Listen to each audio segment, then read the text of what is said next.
Ladies and gentlemen, good evening and welcome back to our channel once again. Yesterday, there was a huge political event in Homabay County. Gladys Wanga homecoming after her appointment as the chairperson of ODM party. For those who followed that event very closely, several things were very clear. Number one, Raila Odinga personally attended that event. That was a political event. Raila Odinga had assured Kenyans that he would not be attending any political events in the Republic of Kenya. And the fact that Raila Odinga attended that event, you can easily conclude the political significance he attached to that event. The second thing, which was also very clear, was the presence of the Nairobi governor, Johnson Sakaja. Why do you think Johnson Sakaja attended this event? The truth of the matter is that Johnson Sakaja and his re-election in 2027, just like that of William Ruto, are tied to Raila Amolo Odinga. So that's why Sakaja is nowadays following Raila Odinga wherever he goes. The third thing, which was also very clear, was the presence of Moses Kuria, the former cabinet secretary for trade. The question is, why do you think Moses Kuria also attended this particular event? For me, I know why Moses Kuria attended this event, and I'll do a separate video about that. There was also the presence of Aisha Jumwa, the former cabinet secretary for gender. Why do you think Aisha Jumwa attended the event? Of course, I did a comprehensive analysis about Aisha Jumwa's presence during that particular event, and for those who missed it, you can check it out. But one thing was also very clear.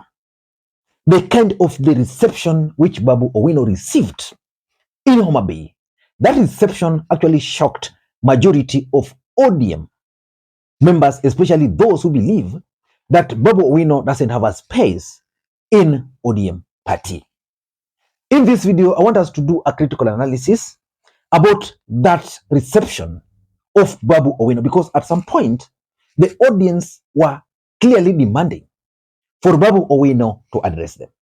The question is, why is the reception important? First of all, Babu Owino never voted for the impeachment of Rigathi Gachagua. He absconded it. Raila Odinga had ordered his troops to vote for the impeachment of Rigathi Gachagua, and therefore Babu Owino was being viewed as someone who was rebelling against ODM collective decision. Number two, it's also coming at a time when Babu Owino just, was it last week, but one, wrote some coded message on his Facebook page towards Raila Amolo Odinga. That message annoyed Raila Odinga, and it annoyed Raila Odinga brigades. In fact, you could even read from the comments. And lastly, it's also coming at a time when Babu Owino was actually left out when certain positions were created in ODM party. Remember, when Raila Odinga appointed or nominated ODM experts, the four of them, to serve in the broad-based government, most people felt that Babu Owino ought to have featured anywhere, somewhere there, either deputy party leader, if not, maybe the chair of the pack. Babu Owino got nothing. So I want us to do a critical analysis about that particular reception.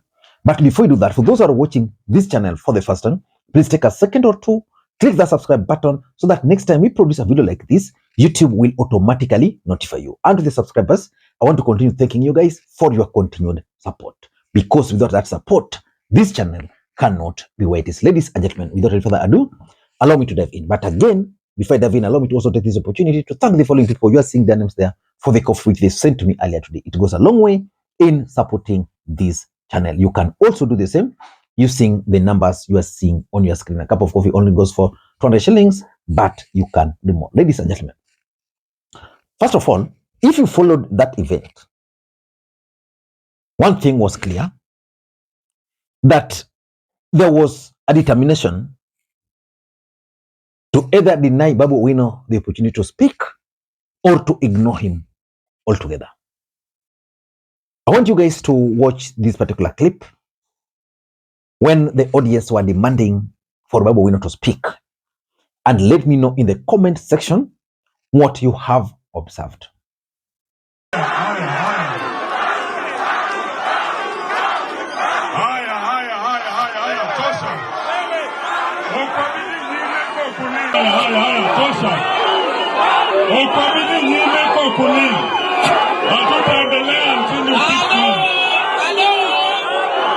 us give Babu Owino.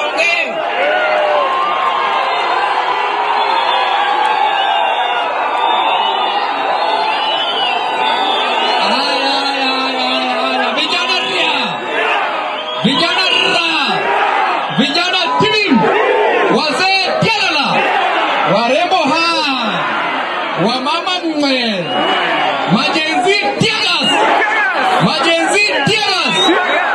asanteni sana. Nataka niambie serikali ya kwamba wale majenzi ambao waliuliwa wote, serikali walisema watawakompensate. We want them to be compensated. Asanteni sana.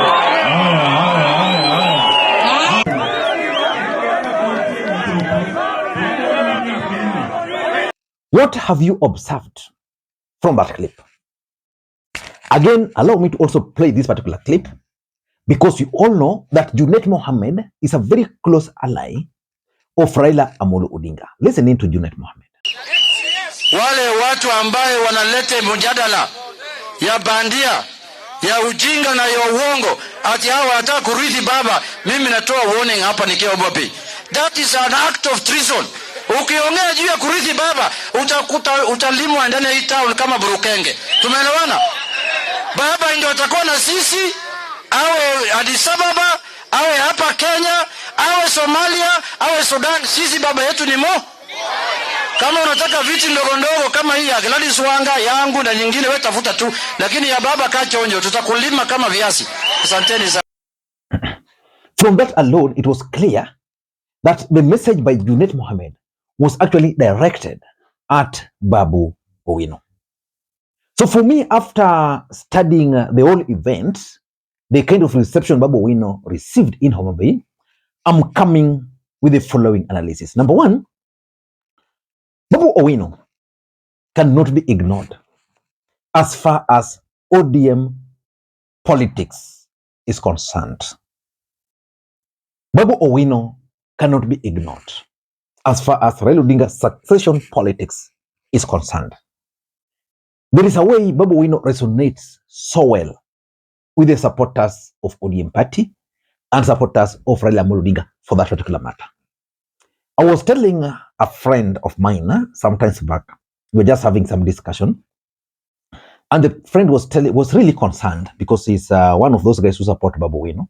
He was really concerned that after failing to support the impeachment of Rigathi Gachagua, and after that particular Facebook post Babu Owino made, he was very concerned that Babu Owino was taking a wrong trajectory and that he needed just to lay low and try and follow the footsteps of Raila Odinga so that he can rise from the shadows of Raila Odinga rather than trying to pursue his own political path. And the guy was really concerned. But for me, I told him that if I were Babu Owino, I'll try to pursue my own political path away from Raila Odinga.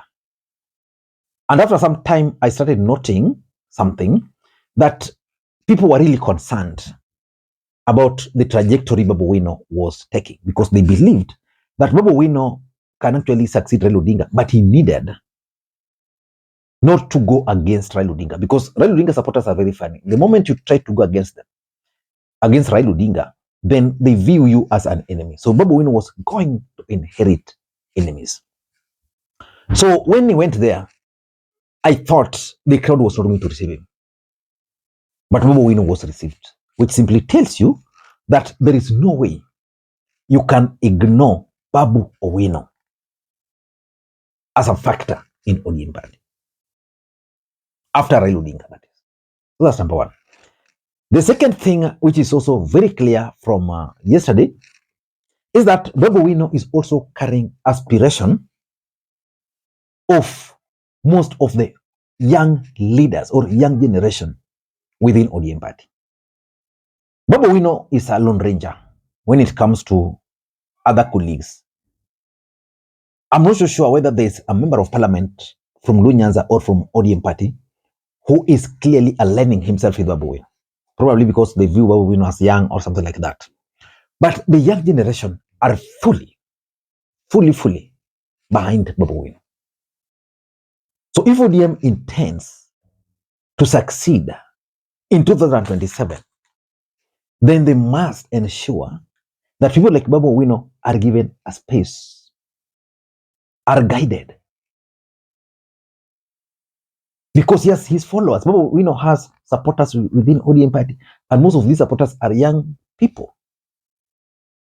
In fact, for those who've been following this channel, there is a time I did an analysis about Babu Owino mathematics classes, all the tuition he was offering during the COVID.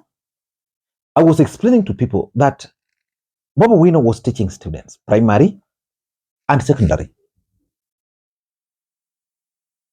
COVID, we had COVID in 2021. By 2027, how old do you think those students will be? Some of them will be voting. Actually, all of them will be voting. And Babu Owino interacted with millions of them online. Some of these people are the ones who attended these rallies in Homabay. So the young generation in ODM party are viewing Babu Owino as one of their own. In fact, I was also in some discussion with some other individuals that in Nyanza now, apart from Gladys Wanga, who can succeed Raila Odinga? Because after yesterday's event, there is nobody in Luo Nyanza who, I strongly believe there is nobody in Luo Nyanza who can organize the kind of events Gladys Wanga organized yesterday. But Babu Owino can attract the crowd, but I'm not so sure whether Babu Owino can also pull such kind of an event. I doubt. Gladys Wanga has. So which means as long as Gladys Wanga is the ODM chairperson, nobody will try and overshadow her. I was telling someone that, and that's the fact. Babu Owino has the people. So he just needs now to make money, because in Kenyan politics it's commercial. He needs to make money so that he could also be in a position to organize just as big events as the one we witnessed yesterday. So the fact is, the young generation in Kenya are aligning themselves with people like Babu Owino.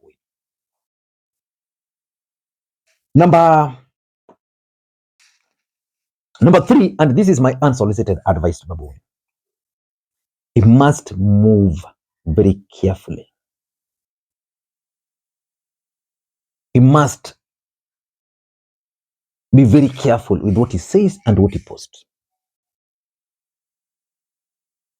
For Babu Owino to succeed, even based on the ground. You know, I did not attend that event, but I've talked to so many people. Someone was telling me, for example, Kasmuela and Gaucho. You know, there are people who felt that Kasmuel is not with them. There are people who really felt that. Yeah, and that's why Kasmuel, at some point, if you followed that event, at some point, the audience denied him the chance, but later Gladys sneaked him to speak. That is the nature of ODM supporters. So for Babu Owino to succeed, he must figure out, how can I be under the shadow of Raila Odinga as I make the moves? Because the moment they'll see you as moving away from Raila Odinga, problem. And lastly, the questions about whether Babu Owino should chart his own political path or continue staying in ODM. That was also answered there. I think Babu Owino must stay in ODM and fight for space within ODM party. If that will not succeed, then he will have to explore other options. Ladies and gentlemen, what is your take about Babu Owino's reception yesterday? For me, those are my take. Until next time, this is Makwiny. Bye-bye.